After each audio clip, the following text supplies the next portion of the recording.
നമസ്കാരം. മല്ലൂസ് മില്ലൂസിൻ്റെ പുതിയ വീഡിയോയിലേക്ക് എല്ലാവർക്കും ഹാർദവമായ സ്വാഗതം.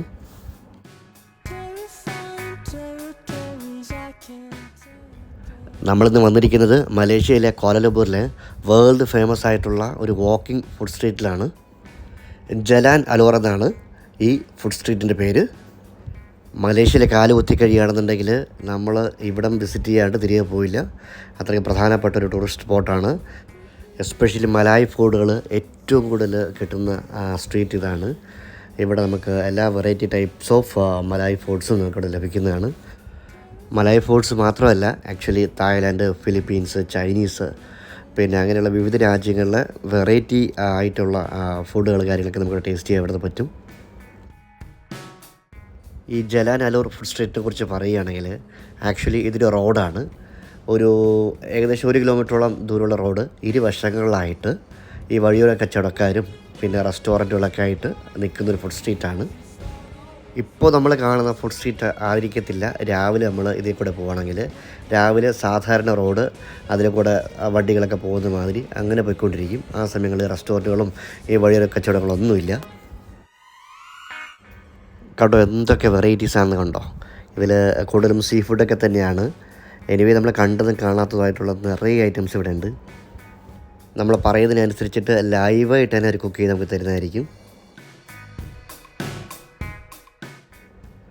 ആക്ച്വലി നോൺ വെജ് മാത്രമല്ല വെജും ഇവിടെ ഉണ്ട്. വെജ് ഐറ്റംസ് ആണെന്നുണ്ടെങ്കിൽ നമ്മൾ ഇതുവരെ കണ്ടിട്ടില്ലാത്തതായിട്ടുള്ള നിറയെ പച്ചക്കറി ഐറ്റംസൊക്കെ ഇവിടെ നമുക്ക് കാണാൻ പറ്റുന്നുണ്ട്.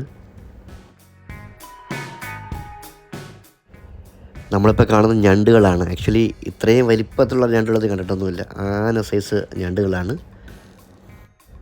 ഇപ്പോൾ ഇവിടെ സമയം ഏതാണ്ട് ഒരു 7 മണിയായിട്ടുണ്ട്. ഞാൻ നേരത്തെ പറഞ്ഞായിരുന്നു ഈവനിങ് സമയത്ത് മാത്രമുള്ള ഫുഡ് സ്ട്രീറ്റാണിത്. അപ്പോൾ ഇത് അപ്രോക്സിമേറ്റ്ലി ഒരു 4 മണിയൊക്കെ ആവുന്ന സമയത്തായിരിക്കും പിന്നെ എന്താണ് ഈ ഒരു ഫുഡ് സ്ട്രീറ്റ് ലൈവായിട്ട് വരുന്നത് എന്നാണ് ഞാൻ ഇവിടുത്തെ ഉള്ള ലോക്കൽസ് വിളിച്ച് ചോദിച്ചപ്പം അവർ എന്നോട് പറഞ്ഞത്. ഈ ഫുഡ് സ്ട്രീറ്റിൻ്റെ ആംബിയൻസ് ഒരു രക്ഷയില്ല. മേളിൽ കാണുന്ന ആ ചുമന്ന ലൈറ്റുകളില്ലേ, എൻ്റെ പറഞ്ഞു ഒരു രക്ഷയില്ല കാണാനായിട്ട്. അത് കുറച്ചുകൂടെ വൈകി കഴിയുമ്പോഴത്തേക്കും അത് ലൈറ്റുകളൊക്കെ ഓണാകുന്ന സമയത്ത് ഇനിയും കുറച്ചുകൂടെ കളർഫുള്ളായിട്ട് മാറുന്നതാണ്. മുമ്പെങ്ങാട്ടോ ഞാൻ ഈ ജലാൻ അലോർ ഫുഡ് സ്ട്രീറ്റിനെ കുറിച്ചൊരു യൂട്യൂബ് വീഡിയോ കാണുകയുണ്ടായി. അതിനകത്ത് ആ യൂട്യൂബർ പറയുന്നുണ്ടായിരുന്നു, ഇവിടെ നമ്മൾ ഈ ഫുഡ് സ്ട്രീറ്റിൽ കൂടെ നടക്കുന്ന സമയത്ത് നമ്മൾ സൂക്ഷിക്കണം. പിക്ക് പോക്കറ്റ് കാര്യങ്ങളൊക്കെ എല്ലാം സുലഭമായിട്ട് സംഭവിക്കുന്ന ഒരു ഏരിയയാണെന്നൊക്കെ പറയുന്നുണ്ടായിരുന്നു.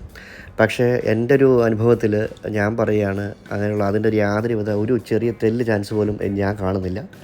ഇവിടെ ആക്ച്വലി പോലീസ് പോലും ഇല്ല. അതാണ് ഏറ്റവും ഒരു സവിശേഷത.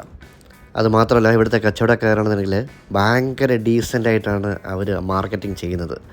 അതായത് നമുക്ക് ബുദ്ധിമുട്ടുണ്ടാകുന്ന വിധത്തിൽ യാതൊരുവിധ രീതിയിലുള്ള ഒരു ഫോഴ്സ് ചെയ്യലോ ഈ കമ്പൽ ചെയ്തിട്ട് മേടിപ്പിക്കണം ആ ഒരു ടെൻഡൻസി ഒന്നും അവരിൽ കാണുന്നില്ല. അവർ സിമ്പിളായിട്ട് അവർ പറഞ്ഞിരിക്കുകയാണ്, ഇത് ഇന്ന ഐറ്റം ആണെന്നൊക്കെ പറയുന്നുണ്ട്. നമുക്ക് വേണമെന്നുണ്ടെങ്കിൽ മേടിക്കാം എന്നുള്ള സെറ്റപ്പിലാണ്. ഇതെന്തായാലും നല്ലൊരു അഡ്വാൻറ്റേജ് തന്നെയാണ്. ആക്ച്വലി ഈ മാർക്കറ്റ് ജസ്റ്റ് പിന്നെ തുടർന്ന് വരുന്നേ ഉള്ളൂ.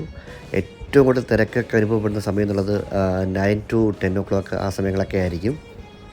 പക്ഷേ നമ്മളെ സംബന്ധിച്ച് നമ്മൾ വന്ന സമയമാണ് നമുക്ക് ഏറ്റവും നല്ല സമയം. കാര്യം പറയുമ്പോൾ അതുകൊണ്ടാണ് ഇത്രയും നല്ല നീറ്റായിട്ട് വീഡിയോസ് നമുക്ക് എടുക്കാൻ പറ്റുന്നത്. സ്ട്രീറ്റ് മ്യൂസീഷ്യൻസ് അവരുടെ ഇൻസ്ട്രുമെൻസുമായിട്ടൊക്കെ ജസ്റ്റ് വന്ന് കയറിയുള്ളൂ. എന്തായാലും നമ്മൾ ഇവിടെ നിന്ന് ഒരറ്റം നടന്നു കഴിഞ്ഞിട്ട് തിരിച്ച് വരുന്ന വഴിക്ക് എന്തായാലും ആ സമയങ്ങളൊക്കെ ഇവർ പാട്ട് തുടങ്ങിയിട്ടുണ്ടാകുമെന്ന് വിചാരിക്കുന്നു. അപ്പോൾ ആ സമയത്ത് ഇവരുടെ പാട്ടൊക്കെ കേൾക്കാം. സൈഡിലായിട്ടോടെ ചക്ക വയ്ക്കാൻ വെച്ചിരിക്കുന്നുണ്ടോ, അത് മുസാങ് എന്നാണ് അതിൻ്റെ പേര്. പക്ഷെ നമ്മുടെ ചക്ക പോലെയല്ല, ഭയങ്കര സ്മെല്ലാണ്, അത് വൃത്തികെട്ട സ്മെല്ലാണ്. അപ്പോൾ അതുകൊണ്ട് തന്നെ അത് കണ്ടിട്ട് വാങ്ങിച്ച് കഴിക്കണമെന്ന് തോന്നുന്ന മലയാളികൾ അത് പരമാവധി ഒഴിവാക്കുക. വാങ്ങിക്കഴിഞ്ഞാൽ പൈസ കല്ലാണ്, നമ്മളെന്തെങ്കിലും കഴിക്കാൻ തോന്നില്ല, അത്രയ്ക്ക് നാറ്റുമാണ് ആ സാധനത്തിന്. ഈ ഫുഡ് സ്ട്രീറ്റ് മാതിരി തൊട്ടപ്പുറത്ത് ഏകദേശം 1 കിലോമീറ്റർ മാറിയിട്ട് ഇതുപോലൊരു റോഡിൻ്റെ ഇരുവശങ്ങളിലായിട്ട് ഈ ഫുഡിൻ്റെ ഈ സെറ്റപ്പിന് പകരം, അതായത് ഒത്തിരി ബാറുകൾ, പിന്നെ മസാജ് സെൻറ്ററുകൾ, പിന്നെ നമുക്ക് ഇക്കിളിപ്പെടുത്തുന്ന കുളിച്ചത് പ്രവർത്തനം നടക്കുന്ന സംഭവങ്ങൾ, ഇതെല്ലാം ഉൾക്കൊണ്ടുള്ള ഒരു ഏരിയ ഉണ്ട്. അവിടെ നമ്മൾ പോകുന്നതായിരിക്കും. ബുക്കിറ്റ് ബിൻടാങ് ബാർ സ്ട്രീറ്റ് എന്നാണ് ആ ഒരു ഏരിയയ്ക്ക് പറയുന്നത്. ഫ്രൂട്ട്സൊക്കെ എന്ത് മനോഹരമായിട്ട് അറേഞ്ച് ചെയ്തിരിക്കുന്നതല്ലേ, ഭയങ്കര കളർഫുള്ളായിട്ടുണ്ട്. ഇവിടെ വരുന്നവർ ചുമ്മാതെ ഈ കാഴ്ചകൾ കണ്ട് മാത്രം മടങ്ങരുത്. നമുക്ക് കണ്ടിട്ട് ടേസ്റ്റ് ചെയ്യാൻ തോന്നുന്ന എന്തൊക്കെയാണെങ്കിലും നമ്മൾ ടേസ്റ്റ് ചെയ്യണം. ഇവിടെ അത്ര വലിയ കത്തി റേറ്റ് ഒന്നുമല്ല, മാന്യമായിട്ടുള്ള വിലയൊക്കെ തന്നെയാണ് ഇവർ ഈടാക്കുന്നത്. പറ്റുകയാണെന്നുണ്ടെങ്കിൽ സീ ഫുഡ്, അതേ ഗ്രിൽഡ് സീ ഫുഡൊക്കെ മാക്സിമം നിങ്ങൾ ജസ്റ്റ് ട്രൈ ചെയ്ത് നോക്കുക. അസാധ്യ ടേസ്റ്റാണ്. ചില റെസ്റ്റോറൻറ്റ് ഒഴികെ മറ്റ് കടകളൊന്നും ഈ കാർഡുകളൊന്നും അക്സെപ്റ്റ് ചെയ്യുന്നതല്ല. അപ്പോൾ അതുകൊണ്ട് നമ്മുടെ കയ്യിൽ ഒന്നിൽ $US അല്ലാന്നുണ്ടെങ്കിൽ മലേഷ്യൻ റിങ്കറ്റോ കയ്യിലുണ്ടാവണം.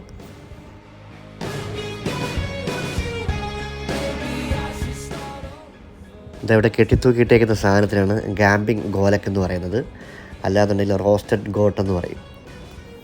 നമ്മുടെ സൗത്ത് ഏഷ്യൻ ആട്ടിൻകുട്ടിയാണിത്. മലേഷ്യ, സിംഗപ്പൂർ, ഇന്തോനേഷ്യ എന്നീ 3 രാജ്യങ്ങളിലെ പോപ്പുലറായിട്ടുള്ള ഒരു ഡിഷാണിത്. നമ്മൾ നേരത്തെ കണ്ടായിരുന്ന ആ സ്ട്രീറ്റ് മ്യൂസീഷ്യൻസ് അവരുടെ പരിപാടി തുടങ്ങിയിട്ടുണ്ട്.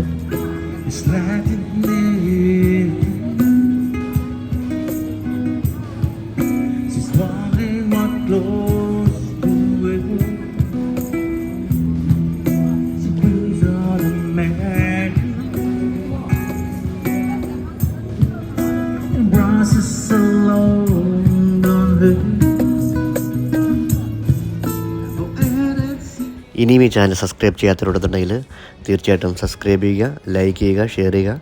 പുതിയൊരു വീഡിയോ ആയിട്ട് വീണ്ടും വരുന്നതായിരിക്കും. ബൈ.